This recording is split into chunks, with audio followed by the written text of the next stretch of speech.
Hey everybody, another issue that came up is the tale of two feedbacks, we'll call it that.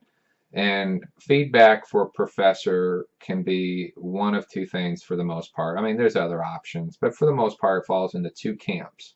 One, which is the most frustrating one, is when a student sits there and says, I got a grade, and I don't understand it. And you're like, did you use the video? Did you watch the feedback? And the answer is, well, yes. And then, I went into this with the last email.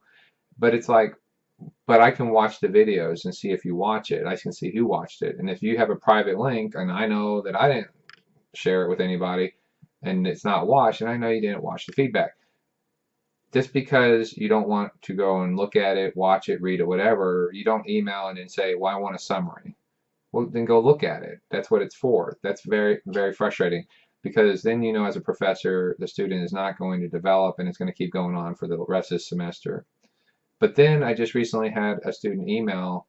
I had 5 students email and call me. This is really impressive. This is where feedback is the other side of the tail. And I wanted to end with this because maybe the last video was address a lot of important issues, but I want to leave a very big positive.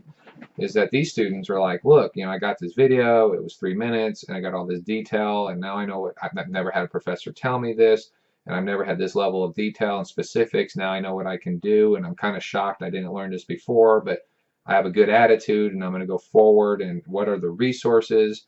Can you expand on some ways to help? And then you're like, as a professor, like, man, they get it. Then you want to take the phone call, you want the email and say, hey, yeah, that's fine. Hey, there's all these extra things to do. I had one that went and dug into how some of the old videos I did, and they're like, hey, this is it. I mean, I can do this. I mean, I didn't know that was there. Now I understand. I see something. Or, hey, you mentioned an example paper. Can I have it? Can I have an example PowerPoint? Well, sure, if it helps. So those are the two tails of feedback. And if you want to go down the one path, that's fine. But it's don't play games. If you didn't read the feedback, just say it. I didn't read the feedback.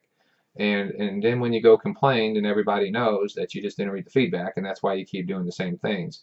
But don't use it as an excuse. Like, well, I didn't know I shouldn't cheat because I didn't watch the feedback. Well, that's not an excuse. Okay, so just kind of get that out of your head.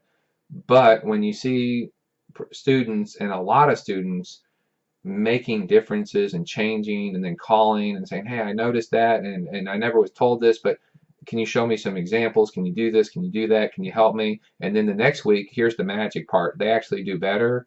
Man, it's like the best feeling in the world as a professor.